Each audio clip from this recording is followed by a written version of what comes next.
sure it's not. Welcome, my friends. I'm Dave Champion. This is my co-host, Bill Carns, and together we are totally unprepared. Well, last week, Bill, you'll remember, I did my somewhat prepared. My personal segment was on Donald Trump and all the unconstitutional stuff. I see no paperwork for notes. Right, none. I got it. We're good. However, as of last week, there were 4 unconstitutional things that Donald Trump had suggested, and now we have a fifth one. Yes. So, Noah, if you would do the honor so the audience can hear the lovely little bit. What a great honor. Thank you, Jerry. That's really great. Thank you. I appreciate it.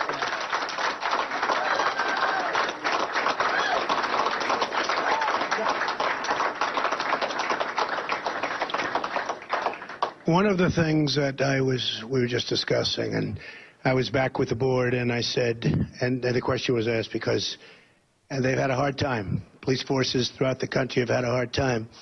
A lot of people killed. Violently, sitting in a car, waiting, sitting in a car, watching, and somebody comes from behind. And I said that one of the first things I do in terms of executive order if I win will be to sign a strong, strong statement that will go out to the country, out to the world, that anybody killing a policeman, policewoman, police officer, anybody killing a police officer, death penalty. It's going to happen, okay? Can't go. We can't let this go. We can't let this go. Really? Now, we're talking about the legislative branch that creates laws, the executive branch which enforces laws, and the judicial branch which interprets laws.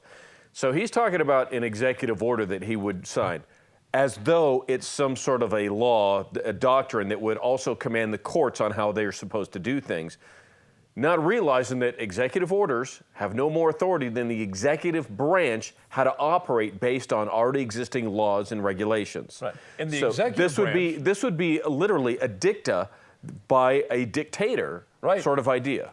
By a dick. So the tater.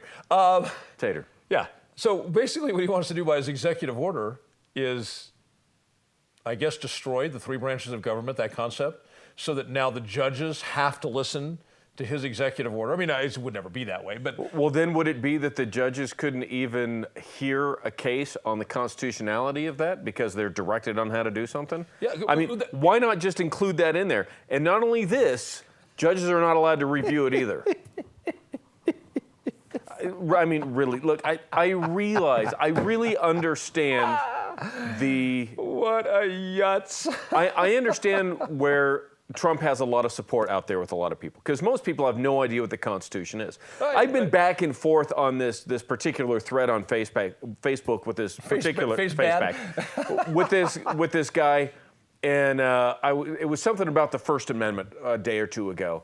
And I said, look, the First Amendment is agreement between you and your government. Yep. It doesn't go between everybody else. You have a right to freedom of speech with your government. That doesn't mean that you can come scream in my face and expect me to have to listen. I'll turn and walk away. And if you try to force me to listen, I'll exercise my right to punch you in the mouth. Shut your ass up. That's my right. And so this guy responds, I'll have to go back and read the Constitution. My response to that is, and this is with everybody, it's not just the Constitution. You also have to read and understand the Federalist Papers. The Constitution is the Cliff Notes.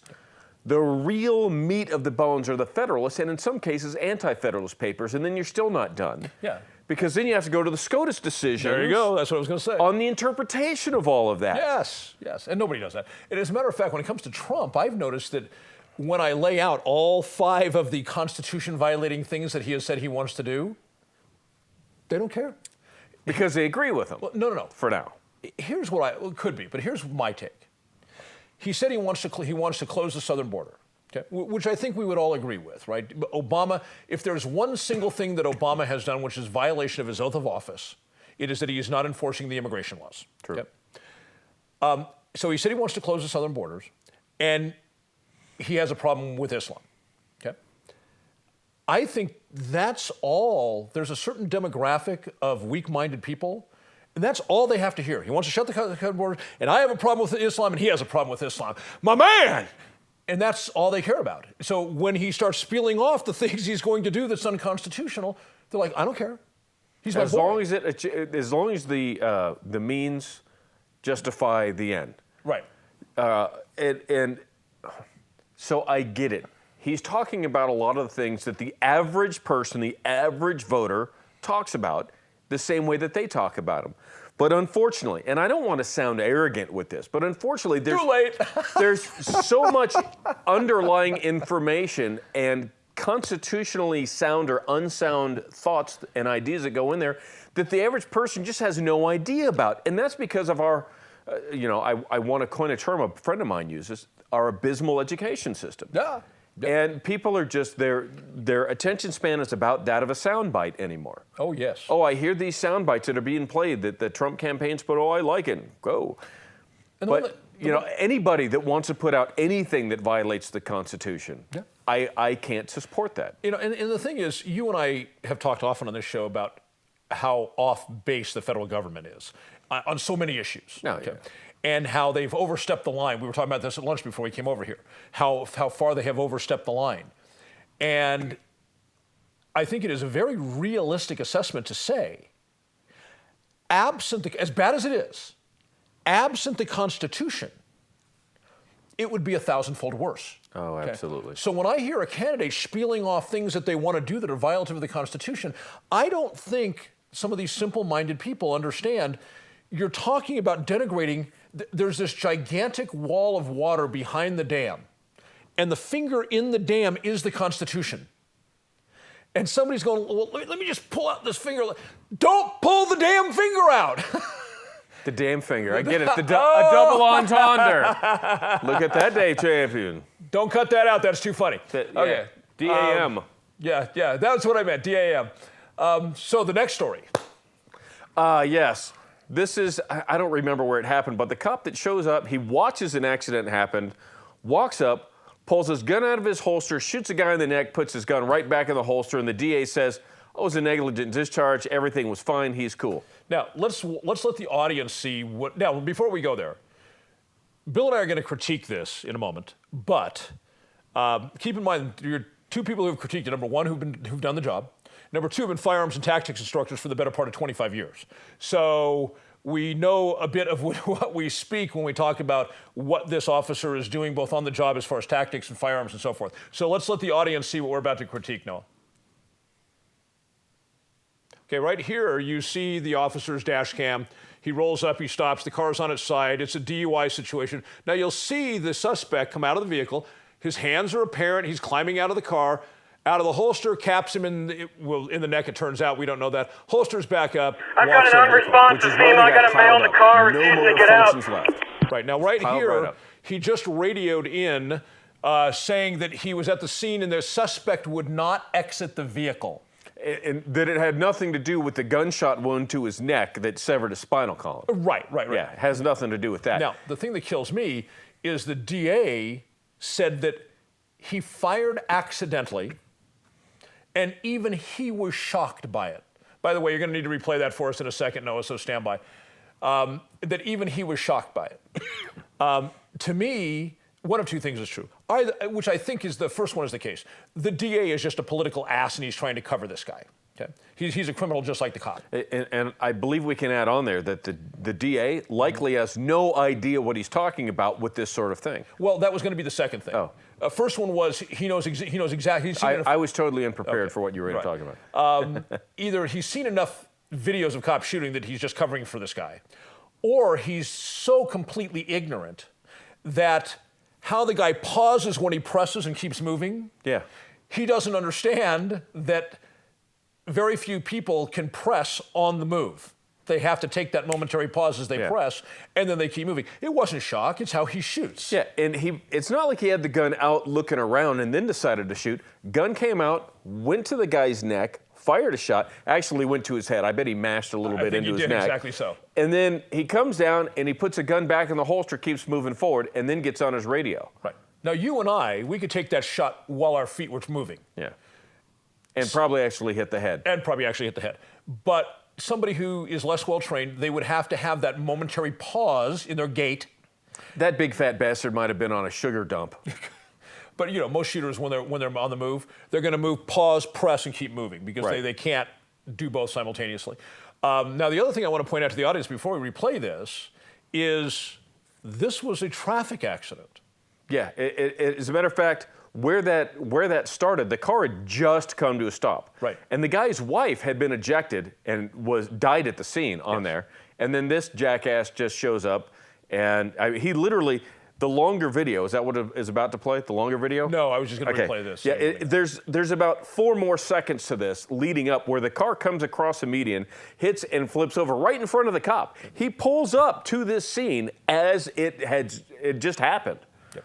So now that the audience has our review a little bit, let's let them see it again, Noah. Okay, now watch when the officer comes out of the holster with his weapon, and you'll see just as he fires, he takes a momentary pause in his gait. He fires and continues. There's the pause in the gait, and he continues. Okay. Yeah. Now, and of course, from here, this is when when he radios. unresponsive female. I got a male in the car refusing to get out. All right, thank you, Noah. It's disturbing. This guy Is back on the job. Nothing. He drew his weapon, shot a guy, like you said. Attempted to murder him. This is battery with a deadly weapon, attempted murder. Yeah. And because of the DA, whatever his motives are, and I'm going to guess they're not good, this attempted murderer is back on the job in uniform carrying a badge. So now what we have is this DA who ought to be brought up on charges as well, because what he's trying to do is cover up for a felony suspect. And by the way, this officer did not tell any of the other responding officers to the scene that he'd shot anybody. He did not radio in that he'd shot anybody. No. He tried to keep this completely covered up, okay, until the EMTs found the bullet wound. Yeah. And then he said, oh yeah, I shot the guy. And his reason, I thought he might flee. He wasn't even out of the damn car yet. Tennessee versus Garner, unless he was he posed an imminent lethal threat. If he got away, you can't shoot him. Right. And this It's guy, a fleeing felon law. he was still in the damn car. How do you shoot somebody because he might flee while he's still within this? Ridiculous. It's just an excuse, and the DA bought it. We'll be right back.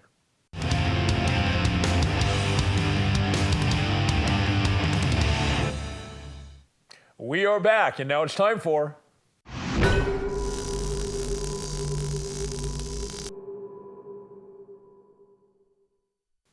What is up, once again, with people saying ridiculous things that can be disproven that quickly? You're probably all aware it's been splashed all over the news about the various foodborne illnesses coming out of Chipotle. Now, there's a whole backstory to this with the GMOs and Monsanto, and I'm not going to get into all of that. I will say this, though, that in the entire history of Chipotle from 1993 to 2014, in all those years, there were 2 foodborne outbreaks from Chipotle. Once they announced that they were totally GMO-free and with some fanfare and made a big public splash, and they had a huge surge of business because of that, suddenly, mysteriously, they've had a foodborne illness outbreak every month for the last 6 months, right? Does this seem rational? From 1993 to 2014, 2, and then 1 every month from July to December. There's something else going on here. And I think there's some shenanigans. But that's not the point, really, of the presentation. Are GMOs safe? Well, that's up for debate. My view is I doubt it, but I'm not saying they're unsafe because I don't have all of the data. And neither do you. Here's why. Do we have research to show how GMO foods, and I'm talking about patented agro-lab alterations of what would otherwise be natural food processes? I'm not talking, because some people call GMO like what farmers did 60, 70 years ago, blending their, that's not GMO, so stop that nonsense. GMO, Monsanto holds the vast majority of any meaningful patents on it. They are the 900-pound gorilla of the GMO world. So do we have the evidence that it's safe? Let's say this. Do we have evidence of being able to look at human bodies that have been consuming GMO foods for 30 years? No. 20 years? No. 10 years? No. And on top of that, then we have companies like Monsanto fighting tooth and nail. By the way, they won this fight up at Congress, that you don't have a right to know whether there's GMO product in the food you're buying. Now, if it's all hunky-dory and safe, why not let you know that it's in the food? I mean, we read the labeling that's the federal government mandated decades ago on things like salts and carbohydrates and fats and calories and sugars. That's all there. But miraculously, for some reason, we're not allowed to know whether there's GMO product in there. To me, that right there stinks to high heaven. If the government has said, I can't see it, it's probably bad and it's probably wrong and it's probably dirty, because otherwise, why not be transparent? But back to Chipotle. So now we have the people who, by the way, it's very odd. This is almost like religion, because the people who support GMO products and believe they're completely safe, they don't just disagree with people like me who question that. They're very angry about it. And one of the people was saying that the reason there's these outbreaks is to go GMO free, Chipotle had to go to local suppliers. And that's why there's this problem. Now, let's break this. If that were true, that's the story, by the way, the party line being put out by the pro-GMO side. Chipotle did this to themselves by using local suppliers. Let's break this down for a moment. First of all, the absurd statement they're making is, unless you buy all of your restaurant food from Cisco or Food Service or S.E. Rykoff or any of the big restaurant supply companies, unless you buy from those multi-hundred-million-dollar businesses, people are going to get sick. That's an absurd proposition on its face. Secondly, if it were true that this was because Chipotle was buying from local suppliers, why aren't other people getting sick that were also supplied by those local suppliers? They're not. So clearly, it is not local suppliers, because a local supplier doesn't exist to serve just Chipotle. Chipotle is one of the many, many, many, many customers of that local supplier. So if the local supplier is the problem, then all the other food locations, all the other restaurants that buy products from those local suppliers would also be having salmonella and E. coli breakouts and whatnot. They're not. This is isolated to Chipotle and Chipotle alone. I think there's some very good reasons to that, which has nothing to do with the way Chipotle provides their food or prepares their food, but I'm not going to get into that. My point is that even people who fancy themselves to be intelligent, because the people who support GMO and say it's completely healthy for you, they will tell you, well, you don't really know anything about science. Of course, the guy who's telling you that might be a real estate agent. Usually is something like that. He's got no scientific background at all, but he's going to tell you, you know nothing about science. And despite the fact that, as I indicated earlier in this segment, there is no track record of research, how would he be relying on science if there's no track record? Now, I'll tell you, Monsanto has dumped a ton of research out there. It's all funded by Monsanto. Who holds the patents? Who makes the profits?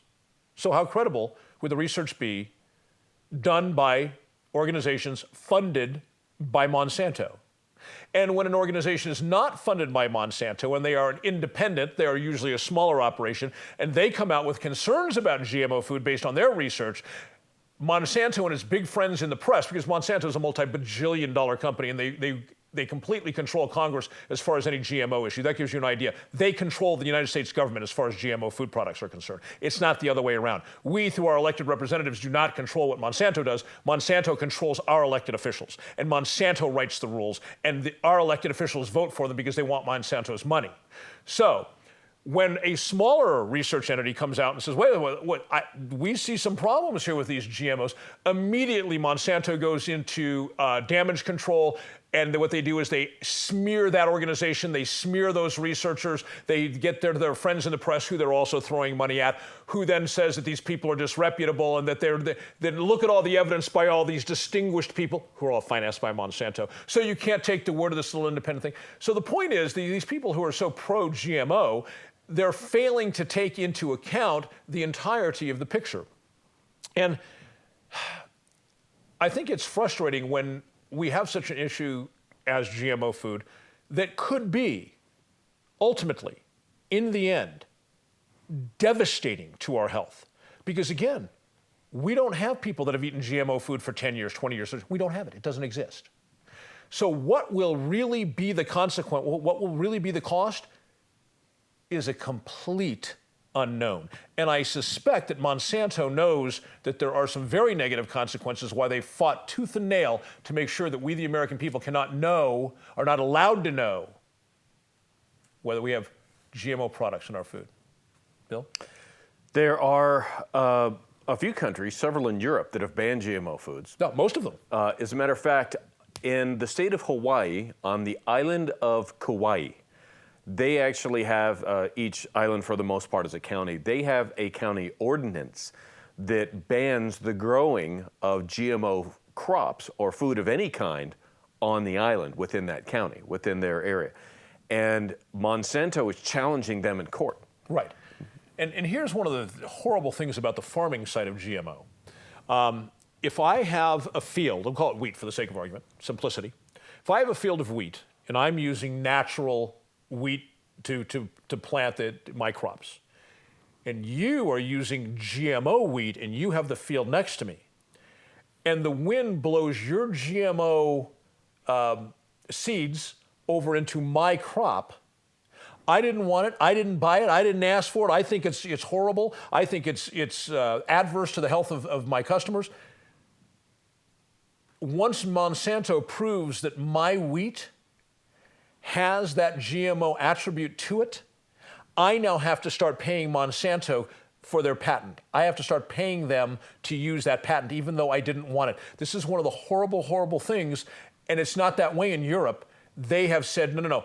If in South America, the same thing. If GMO blows into your field, if you didn't buy it, you didn't seek it out and buy it, you don't have to pay Monsanto anything.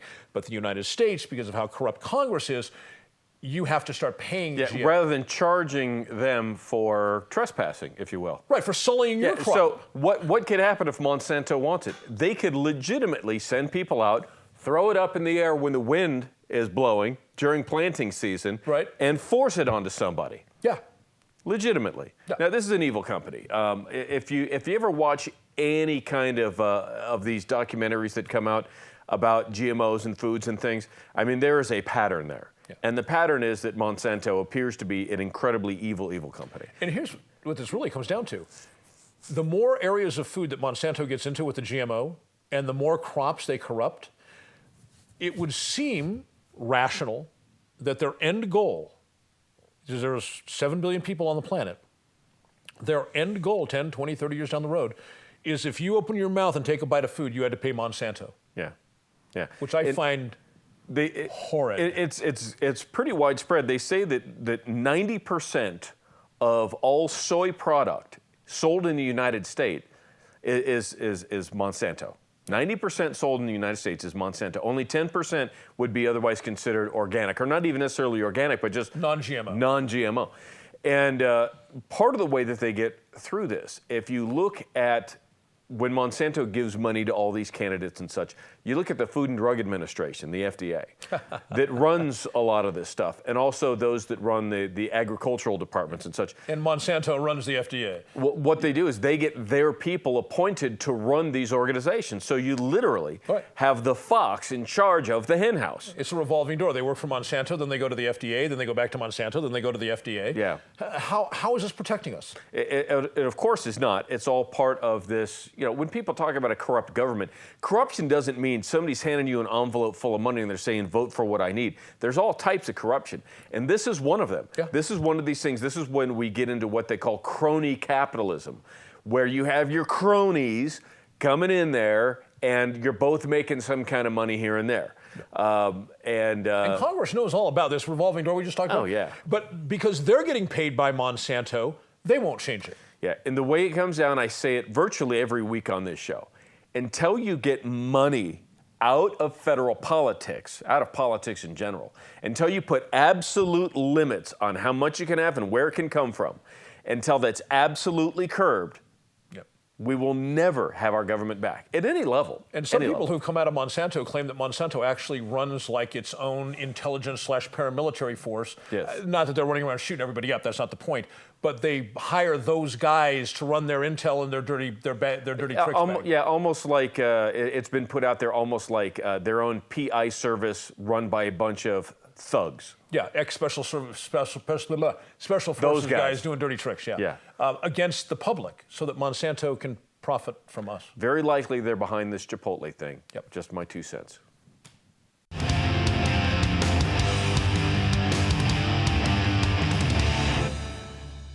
All right, strap your boots on. Here it comes.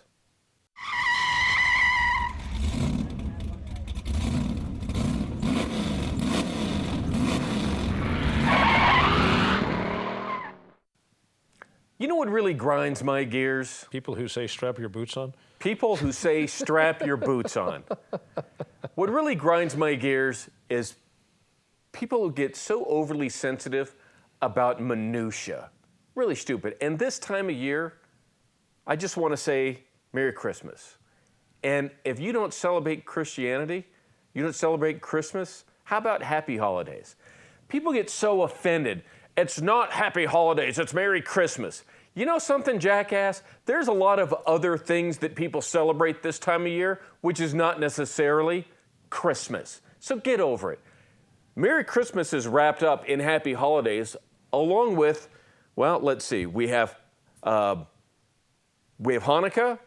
we have Kwanzaa, which is a BS thing that was created in the 60s by some guy and later admitted it, but people still celebrate it. And now the thing that Seinfeld invented called Festivus, I think that actually happens this week, today, I believe. It's 23rd, 22nd today.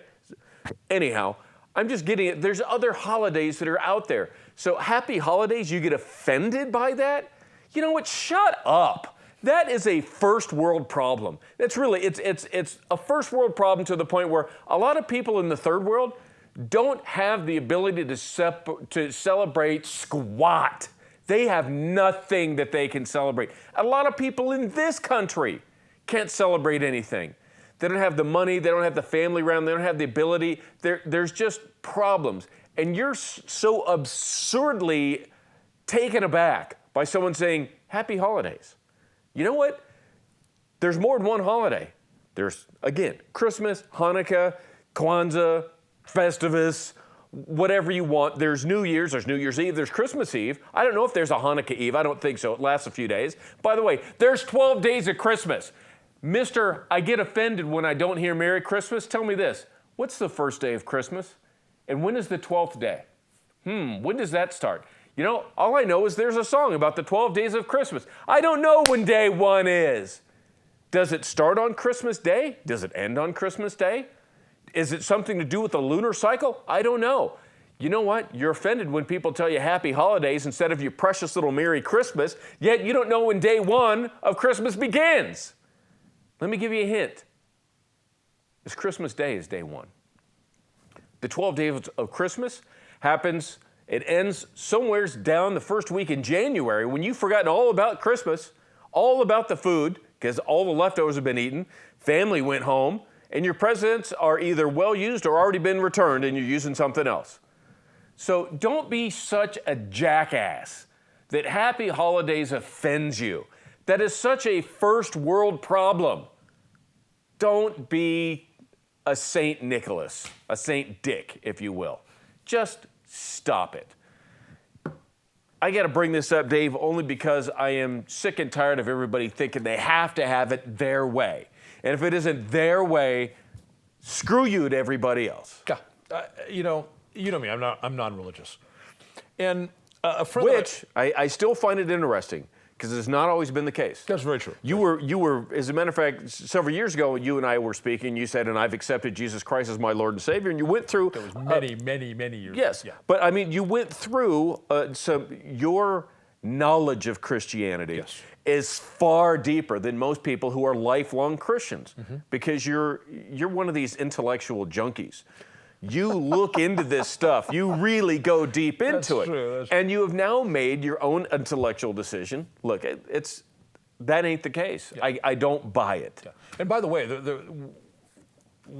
how I changed, just since you brought it up, is when I first got into it, of course, I was listening to the Allies, which is good. I got a lot of education that way.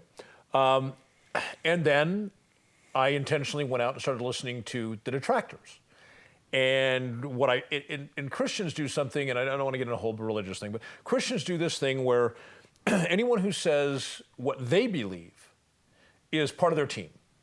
And anybody who challenges what they believe is from Satan. It's the enemy trying to divest you of the truth, okay? Which is BS.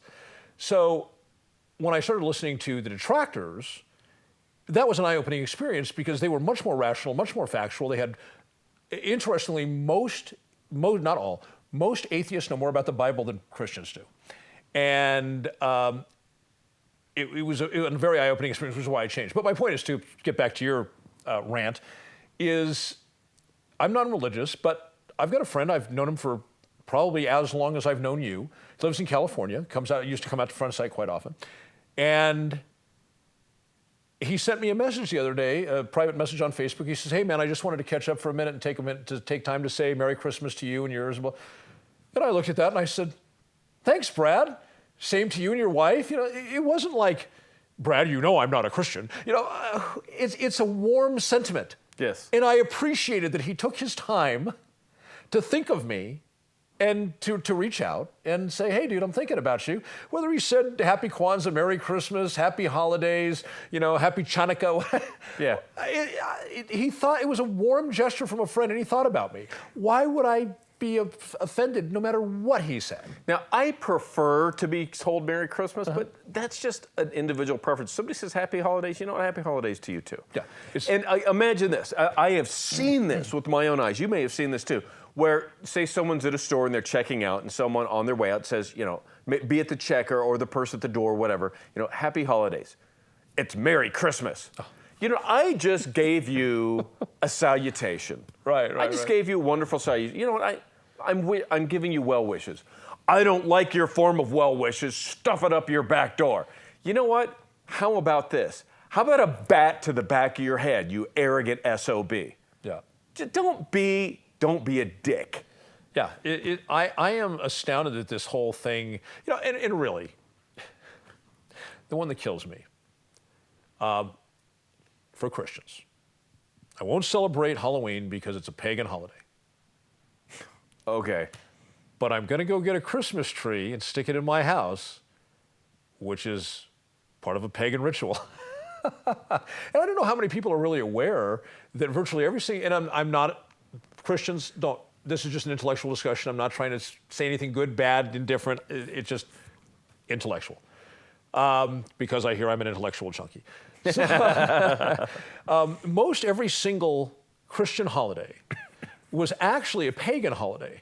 And what happened in the early days of the church, a lot of people were still, today people are like, "I'm a Christian, I just do Christian things." But that's not how it was back in the early days. If you go back to, say, the first century, people they sort of pick and choose and kind of went. So what would happen is people would be like, "Yeah, I'm a Christian.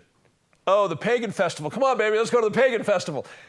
And the church didn't like the fact that Christians were going to all the pagan affairs. Pagans were partiers. And still are. Yeah. And so the Christian church basically decided, well, we need to layer our own holiday on top of the pagan holiday so that people celebrate the holiday within the scope of church activities, and they're not over there with the pagans. Maybe we could somehow get the Christian churches to start celebrating, I don't know, like Jim Beam Day or Jack Daniels Day, so we can have more parties going on. There you go. Yeah, you never know. It was interesting. I went to 2 different Catholic universities. I did not know that. I did. I went to Loyola in New Orleans, and I also went to a small school in Dodge City, Kansas, by the name of St. Mary of the Plains College. Of the playing cards? Of the Plains. St. Mary of the Plains College. And St. Mary's, it's been closed for many years now. My high school graduating class in Las Vegas was about twice the size of the entire 4-year student populace of St. Mary's. And I didn't go there because they were Catholic So after, universities. after you, they had to close their doors? I guess. I didn't go there because they were Catholic universities. I went there because they had good programs for what I was studying, and they offered me pretty good scholarships. I went on music and academic scholarships, so they both took care of me pretty well. When it came to my second semester at Loyola, every Wednesday I sat and I had breakfast. It just coincidentally, we had breakfast at the same time. My history professor, who was a priest and used to run the history department at one point in time, then he slowed down. He was an older guy, great man. And the university is run by Jesuits, but he is not a Jesuit.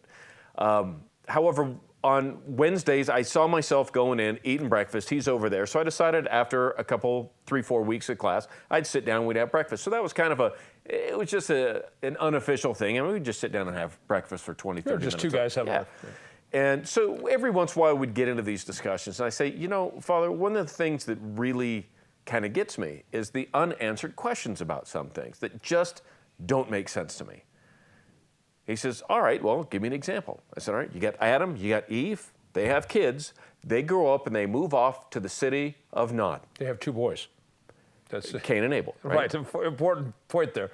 So they move off to this city. Where did the people come from if they're the only people on the planet and 2 of them move away to a city? And his response was, and I'll quote you. But just Cain moved away. He'd killed Abel by that time. Well, okay. But the response I got from him was, those, son, are questions that we do not ask. To which my response was, so hence the term blind faith? He said, to an extent. Exactly. He said, to an extent, yes. You know, the funny thing is... my response here was, and that's why I cannot be a true, honest-to-goodness believer in all of this, because these things don't make sense. And I've made this point time and again. Incomplete story. It says in the Bible that Cain and his wife, they traveled to... Did he marry his sister? I forget where they traveled to. Right, there's another thing, right? But it said to build a city. Mm-hmm. Okay. For who? Yeah. Right? And then when I say that, people will say, well, you know, there's multiple interpretations for the original word that was used, and it could be something like camp. He went and built his camp. Like, okay, perhaps that's true, but I doubt it. I think the word camp was in there somewhere, well, too. Because every Bible manufacturer on the Bible printer, well, manufacturer might be a better word, of the Bible on the planet for the last couple hundred years, it's city. So if it was supposed to be camp, you know, a friend of mine told me the following one time. He said, Christianity began in the 1st century as a relationship with Jesus Christ. From there, it went to Greece, where it became a philosophy. From there, it went to Rome, where it became an institution. From there, it came to the Americas, where it became a business, and that is when it came to me. So if you're just learning whatever they're teaching you in church, and you're not going back historically to what the foundation truly was, you're not getting it. Yeah, it's funny. You say it came a business here, which is how it came to me. All I can think of, the words that popped in my mind, Joel Osteen. And his multi-bajillion-dollar mansion. I want to wish everybody happy holidays and a Merry Christmas. We'll be back for segment 4 right after this.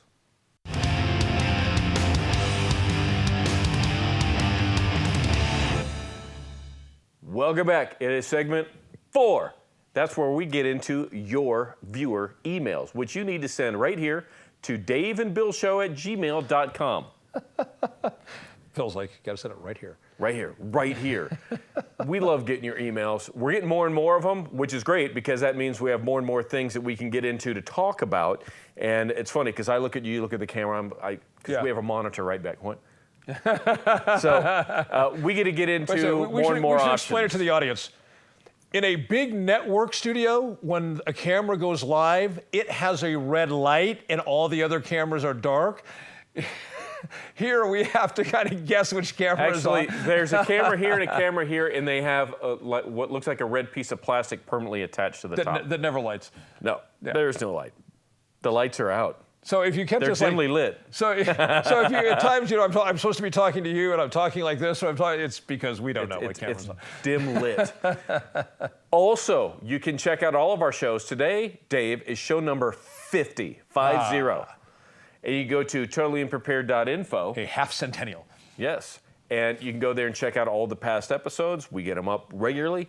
You've got video, you've got audio, all that good stuff. Right on. So, with that being said, we had some fun in Vegas earlier this week. We did. Yes, we led the national news for I'm a day. sure you've all seen it, right?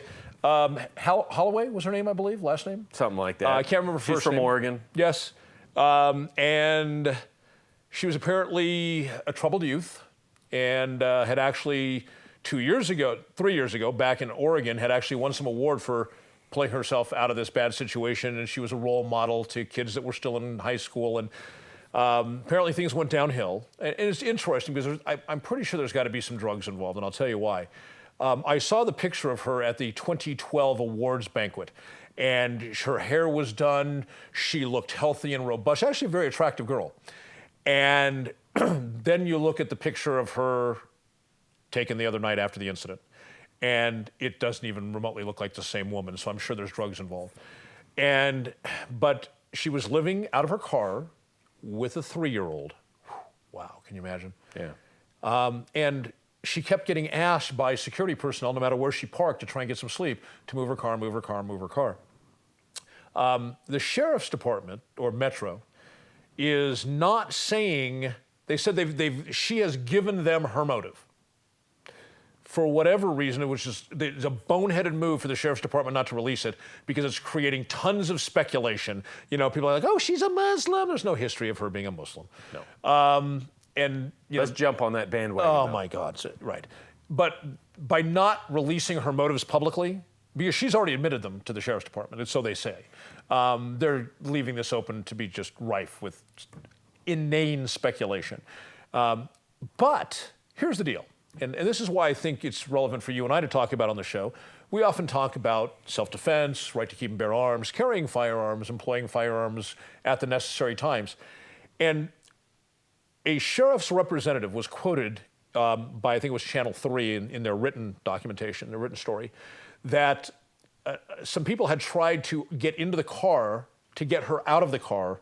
Apparently, you know, after you plow down 30 people, your car's not moving too fast. So they were trying to get her out of the car, but alas, the door was locked, so their efforts failed. Right. And my comment to that was, because nobody had a gun. Imagine that. Simple as that. And Nevada is an open carry state. Yep. And the Strip happens to be Nevada. Yep. And Las Vegas Metro Police have had specialty training knowing that if they get calls that somebody's in a resort corridor or anywhere in town for that matter, but even in the resort corridor, if they're carrying an exposed gun but otherwise not doing anything else, that they're not breaking the law. Right. They know this. So you can travel up and down the Strip carrying a gun. A lot of the casinos don't want you coming in there carrying a gun, but that doesn't keep you from being on the street, walking around doing things. Yep. And of course, Nevada has a robust CCW program. Mm-hmm. And the part that gets me is, first of all, to say you've got a gun does not mean you have to shoot anybody, right? So, could I use the gun to smash the glass of the side window if the door is locked? Sure. Sure.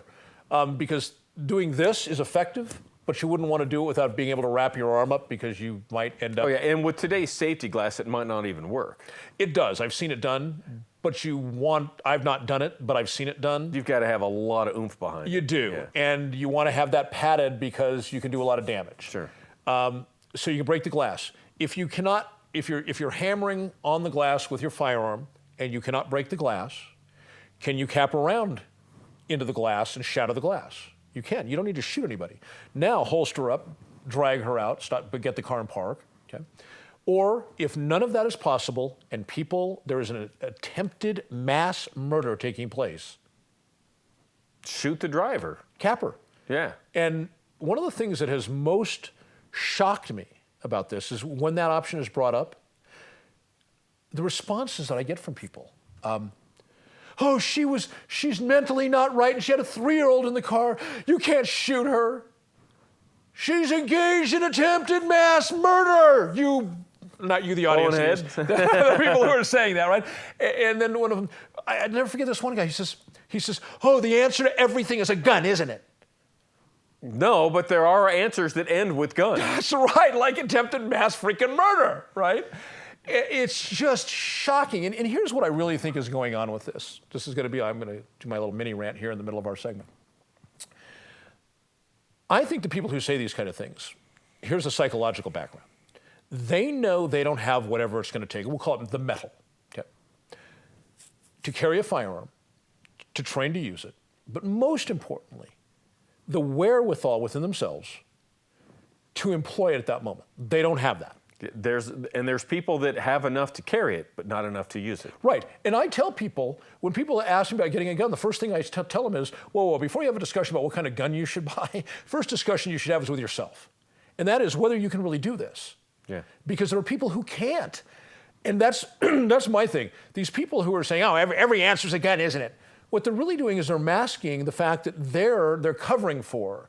They're getting aggressive with the person who has the correct answer to an attempted mass murder because they know they don't, and they become very defensive. And of course, when people become defensive, they become angry. I think what you're talking about in psychological terms is they're slipping their panties over their exposed vagina. Exactly so, yes. Yes.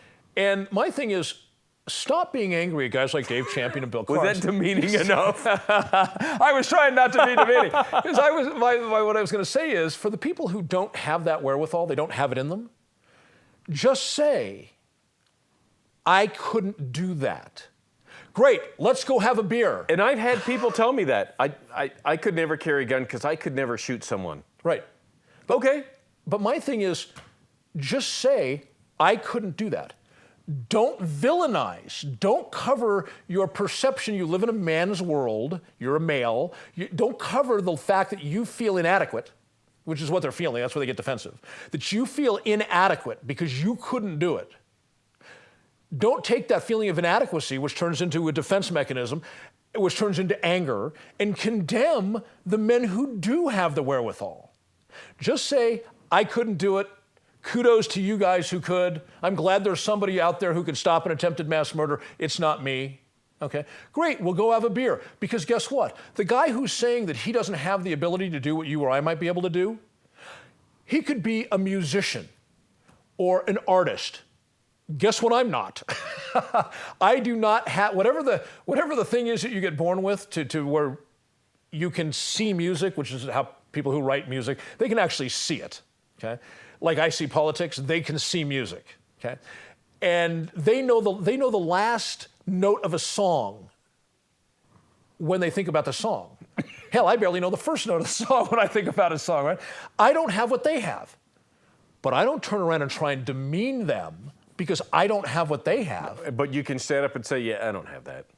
Right. I can't do the fiddle. I don't, yeah, I know what you mean. Yeah, art. I mean, yeah, you can train to paint and to draw, but you're never going to do it, at least I don't believe so, like the person who's gifted naturally with that. And I'll give you that. I mentioned in the segment earlier that I went on music and academic scholarships to college. And with music, I don't have a natural musical ability at all. I had a desire, and I worked 2 or 3 times harder than most everybody else just to stay at the same level or try to get a little bit of an edge. Because they did have that talent, that's why they were a lot of them that had talent. I mean, there was a couple of people that I knew that had amazing natural gifted talent. I could never be as good as them. Right. I just did not, no matter how much I practice, if they never practice, I could never be that good. That's where these stellar musicians come in. That's where stellar athletes come in. That's where people who are stellar in the business world come in. That's how people, that's honest to God, generally Navy SEALs are born. They're not necessarily trained into it. You get people who are born with the right basics, and then they teach you how to use that. Correct. These sorts of things come up. And this happens in a lot of areas where people excel. And some people go through life and they never find out what actually they excel at. But getting back to this lady, she mowed down 30 or 40 people, and oh my God, the answer isn't it? She could have been. You know what? You don't sit there and try to devise what her problem is in her head. Yeah. You know, there's a lot of cases that have happened where somebody gets convicted of capital murder, they end up on death row, and then it's argued just before their sentence is carried out that they didn't know the difference between right and wrong. Okay, I look at it like this: in the animal kingdom, if you've got a dog or a horse or any animal that doesn't know the difference between right and wrong, and they're malicious and evil and they cause all kinds of violent problems, what do you do to that animal? Put them down. You put it down. Why are we different with the human race? This person is so messed up in the head, they didn't know right from wrong, so they killed 6 people. They didn't know they were doing anything wrong. Maybe I am wrong by saying, then put them down. Carry out the sentence. And if this woman was so messed up that it took her, that she destroyed many people's lives, killed at least 1, and more are critical. I think 37 were injured. That she should still be coddled? I disagree. That's my position. I disagree. Yeah. And, you know, it's amazing. The minute you say this could have been stopped if somebody had a gun, the people I'm talking about, they jump to, you were going to shoot her. And honestly, that's an option. But honestly, my thought was get into the car. Yeah. If the door is locked and I need to get into the car and I've got a gun, I'm getting into the car. Yeah. I don't need to shoot her to get into the car. The gun is the skeleton key for the car. There it is. But these people who see things that way, they immediately become defensive because they feel inadequate and they have to go on the attack. Yeah. So folks, Merry Christmas and Happy New Year. We will not be here next week. We'll be right back the first week of the new year. Yeah. Yeah. So Merry Christmas, Happy See New ya. Year. Bye-bye.